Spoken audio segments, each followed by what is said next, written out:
The Hall of the United Nations in New York was meant to feel like a birthday celebration. 80 years since the UN Charter was signed, a symbol of peace, unity, and justice. But when the representative of Burkina Faso took the floor speaking on behalf of President Captain Ibrahim Traoré, the mood shifted from ceremony to reckoning. Instead of applause for 8 decades of progress, the words echoed like a verdict. This anniversary is not a cause for celebration, but an embarrassing fiasco. 8 decades of disappointment, 8 decades of broken promises. Imagine the silence in that grand chamber. Delegates from the world's most powerful nations sat stiff, listening as a small West African nation tore away the polite mask of diplomacy. And then came the question that cut to the bone: how can Africa, the cradle of humanity, home to more than 1 billion souls, still be excluded from the Security Council? This was no ordinary speech. It was not drafted to please Washington, Paris, or London. It was a declaration from a people who have endured terrorism, foreign exploitation, and decades of being sidelined. It was the voice of a nation that has reclaimed more than 70% of its territory, raised over 413 billion CFA francs from its own citizens to defend the homeland, and refuses to bow to any outside power.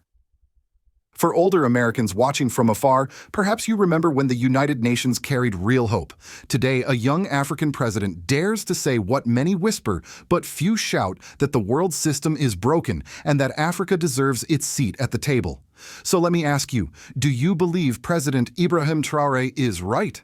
Has the time finally come for Africa to claim its place in the halls of global power, or will another 80 years pass with nothing but speeches and silence? Please share this story if you believe the truth must be told. And subscribe if you feel that justice for Africa is not just Africa's fight, but humanity's fight. On September 25th, inside the marble chambers of the United Nations, the world expected a celebration.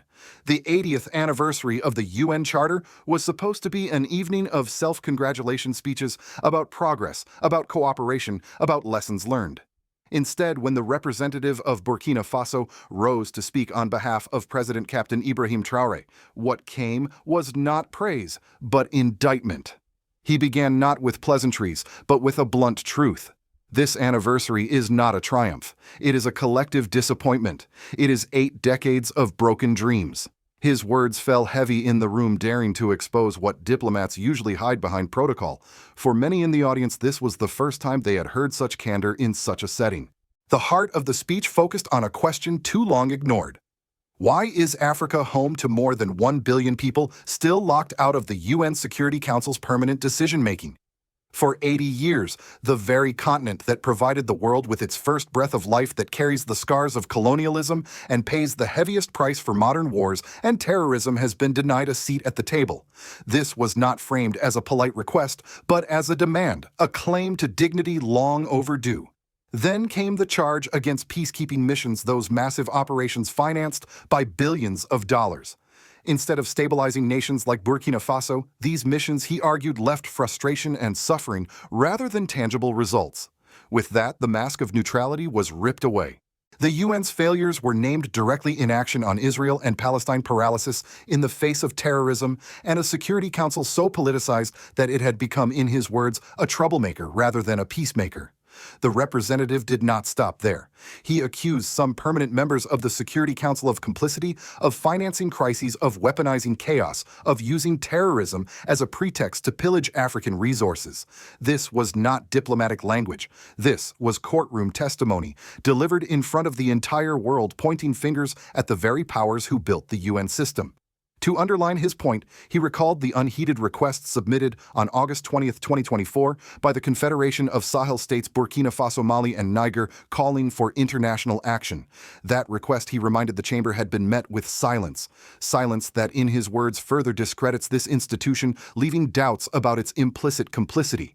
It was a searing reminder that in the eyes of many Africans, the United Nations has become what the League of Nations once was: an organization unable to act, destined to fade unless it reforms. And yet, even as he denounced the failures of global governance, the representative showcased the resilience of his nation. He spoke of schools reopening, families returning home, and 72% of national territory reclaimed from extremist control.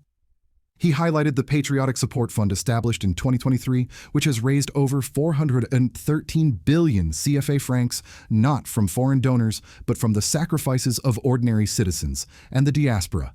This, he said, was proof that a united people could do what billions in foreign aid had failed to achieve. The speech thus balanced between accusation and affirmation. Burkina Faso was not begging for rescue. It was declaring self-reliance. The message was clear: if the international system refuses to act fairly, nations like ours will act anyway. For an American audience, the gravity of this moment cannot be overstated. Imagine a small country dismissed for decades as insignificant, standing at the world's most prestigious forum and calling out the hypocrisy of global powers. This was not just Burkina Faso speaking, it was Africa demanding its share of justice. And the hall could not ignore it.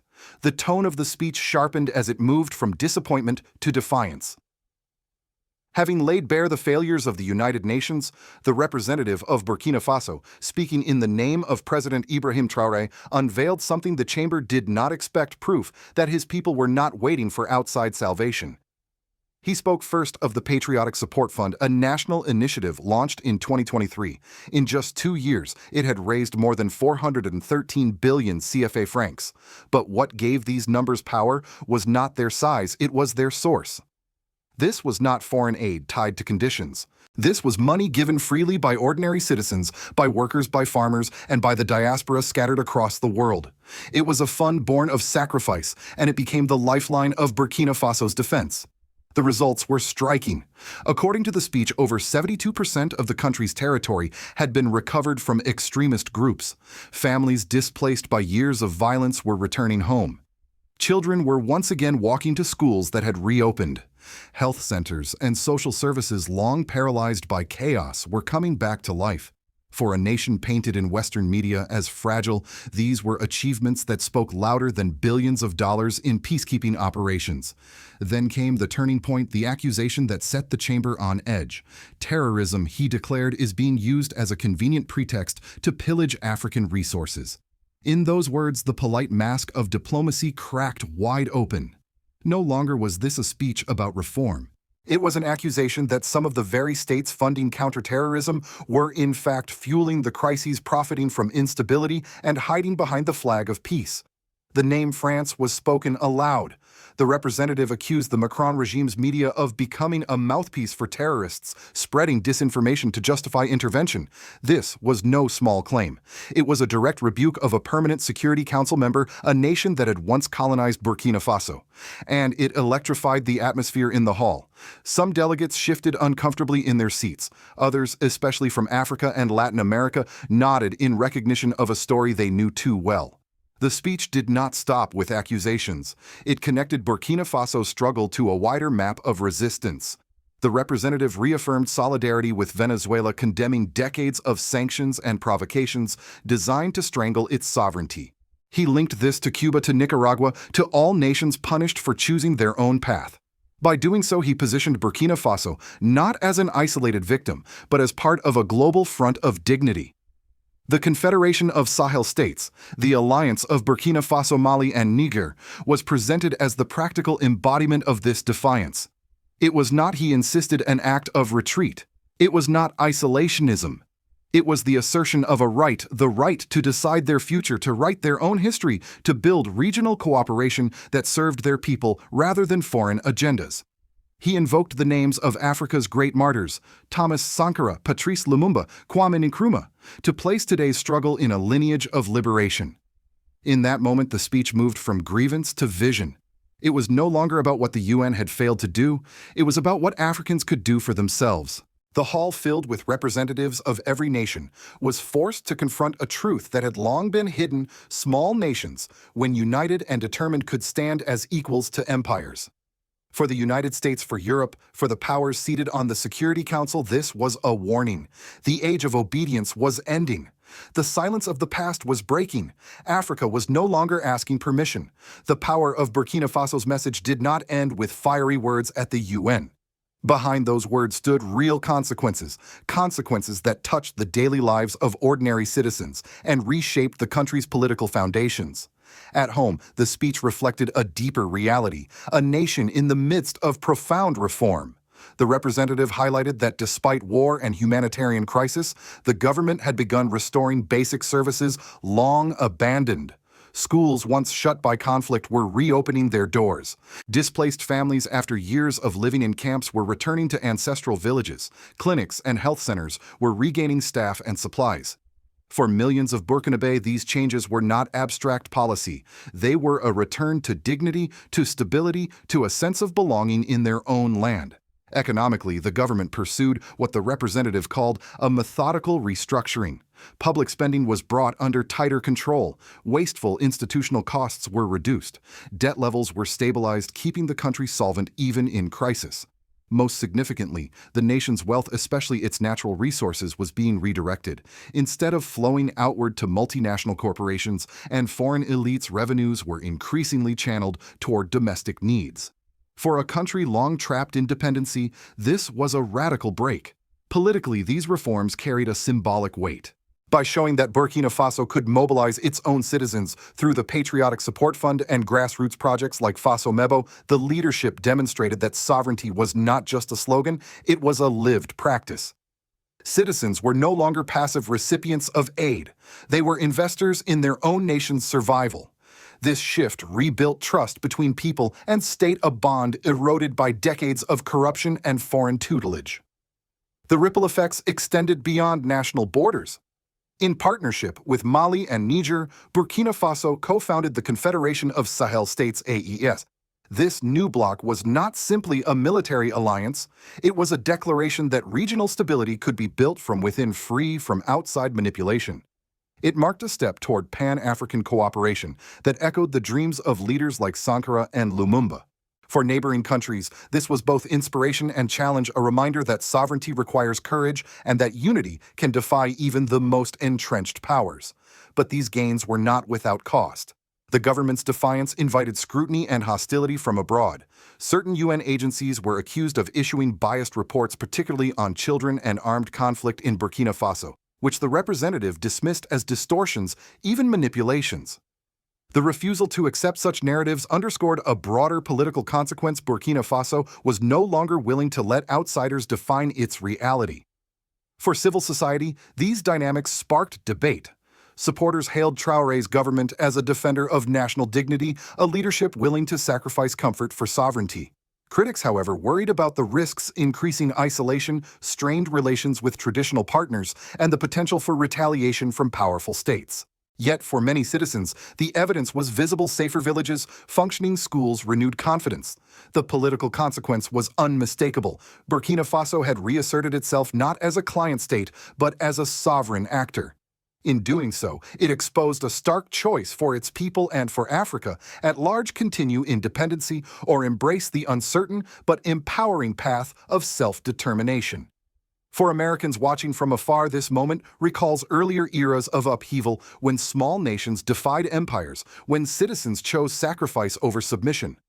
The lesson is clear: sovereignty reshapes not only governments, but the lives of ordinary men, women, and children who, for the first time in decades, can dream of a future built by their own hands. When the representative of Burkina Faso accused the UN Security Council of becoming a troublemaker, the words landed far beyond New York. They reverberated in Washington, Paris, Moscow, Beijing, and every capital invested in the current order. For the United States especially, this speech was not just rhetoric. It was a challenge to a system America has long dominated. For decades, the U.S. has presented itself as the guardian of international law, the architect of multilateralism. Yet here was a small West African nation insisting that the very institutions Washington champions had failed not by accident, but by design. When Burkina Faso claimed that terrorism is being used as a convenient pretext to pillage African resources, the implication was unmistakable. Global counterterrorism, heavily funded and often directed by the West, is seen in Africa as cover for exploitation. That accusation stings because it frames U.S. strategy not as protection, but as predation. Reactions across the world were divided. In Europe, diplomats quietly bristled. France, singled out by name, faced one of its most humiliating moments on the international stage. Its peacekeeping legacy in Africa, already tarnished, was now publicly called propaganda in front of the entire UN. In Latin America, however, there was applause. Venezuela, Cuba, and Nicaragua were praised in the same speech as nations enduring sanctions yet standing tall. By linking Burkina Faso's struggle with theirs, Traoré's representative created a coalition of the defiant, a South-South solidarity that weakens the moral authority of Western sanctions. Russia and China meanwhile saw opportunity. A weakened UN compared to the defunct League of Nations suggests space for alternative alliances. For Moscow and Beijing, Africa's call for reform is not only validation of their criticism of Western dominance, but also an opening to deepen ties with nations searching for new partners. The AS alliance Burkina Faso-Mali-Niger becomes not merely a regional bloc, but a potential bridge toward BRICS and other emerging networks. For Americans watching, the deeper question is sobering. Can the United States continue to claim leadership of a world order when so many nations no longer see that order as fair? For older generations who lived through World War II, who watched the UN rise as a beacon of hope, it may feel painful to hear Africa compare today's institution to the League of Nations on the eve of its collapse. Yet, the comparison carries weight. If the UN cannot adapt, if it cannot grant Africa the seat it deserves, it risks becoming irrelevant. There is also a moral challenge. American ideals, liberty, justice, democracy resonate deeply across the globe. But when those ideals are paired with policies that enforce dependence, the contradiction becomes too glaring to ignore. The speech from Burkina Faso was a reminder that dignity cannot be postponed. 1 billion Africans will not wait another 80 years for recognition. For the world, the message was equally clear. The multilateral system stands at a crossroads.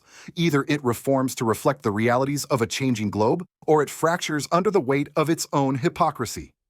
For the United States, the choice is urgent. Engage with Africa as an equal partner, or watch Africa and much of the global South build a new order without it. As the speech drew to a close, the representative of Burkina Faso no longer spoke in the language of disappointment, but in the language of destiny. His final words were not only for the diplomats seated before him, but for every citizen watching beyond those walls. Motherland or death, we shall prevail. It was more than a slogan. It was a warning to the United Nations, to the great powers, and even to ordinary people in faraway lands. For Africa, the time of waiting is over. The patience of a continent that has endured colonization, resource plunder, and decades of broken promises has run dry. The choice now is stark. Either the world accepts Africa as an equal, or Africa will build its own path with or without the approval of global institutions. For Americans listening, this message should not be dismissed as distant rhetoric. It echoes the very spirit that once defined America's own struggle for independence. A small nation underestimated by empires stood up and declared, "We will decide our future ourselves." Today, Burkina Faso and its Sahel allies are saying the same. To ignore them is to risk a world in which the United States finds itself isolated, out of step with the tide of history. The danger is clear if reform does not come, if the UN continues to act as a stage for the powerful rather than a home for all nations, then the institution may meet the same fate as the League of Nations, fading into irrelevance as new alliances rise in its place. The warning lights are already flashing: BRICS expansion, Sahel Confederation, South-South solidarity. A new order is not a possibility, it is already in motion. But there is also hope. The United States, if it dares to listen, still has the chance to choose partnership over paternalism, respect over control. It can stand not as an obstacle to Africa's voice, but as an ally in building a more just and balanced world. The question is whether Washington has the courage to change. And so, I turn to you, our audience. Do you believe that President Ibrahim Traoré's demand for Africa's permanent seat on the UN Security Council is realistic, or will the West block it for another 80 years? Can we continue to trust Traoré to carry the torch of African sovereignty, or should another leader step forward to succeed him? Your voice matters. Share this message if you believe that Africa's call for justice should not be silenced. Subscribe if you believe the truth is more important than the headlines. Because history is not written by those who remain silent. It is written by those who dare to speak and by those who choose to listen.